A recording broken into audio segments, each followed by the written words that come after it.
দুই শাশুড়ি নিয়ে মাঝে মাঝে ভীষণ জ্বালার মধ্যে পড়তে হয়। আজকে রান্না করব হচ্ছে লাউ দিয়ে জিওল মাছ, যেটা আমার মেয়েও খেতে চায় না, আবার আমার শাশুড়ি মাও কিন্তু খেতে চায় না। কিন্তু আমাদের দুজনেরই কিন্তু অনেক ভালো লাগে টাটকা লাউ দিয়ে জিওল মাছ। তো আজকে তো আমি জিওল মাছ আর লাউ রান্না করব, আর এইদিকে আমার শাশুড়ি মা হচ্ছে কলমি শাক কেটে বেছে গুছিয়ে দিচ্ছে, তো সেটাই রান্না করব। তো এই যে আমি কিন্তু লাউটা খুব সুন্দর করে কষিয়ে নিয়ে এখন কিন্তু জল দিয়ে দিলাম, আর জিরার গুঁড়া দিয়ে নামিয়ে নিয়েছি লাস্টে। এবার আমি রান্না করে নেব হচ্ছে কলমি শাক। কলমি শাক রান্না করার জন্য আমি তেলের মধ্যে শুকনা মরিচ দিয়ে দিলাম। শুকনা মরিচ দিলে না দারুণ একটা ফ্লেভার আসে, তার জন্যই কিন্তু আমি শাক ভাজিতে শুকনা মরিচ দিয়ে থাকি।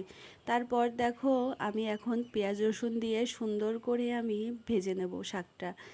আর এই শাকটা না আমাদের জন্য কিন্তু ভীষণ উপকার, আমারও কিন্তু অনেক ভালো লাগে।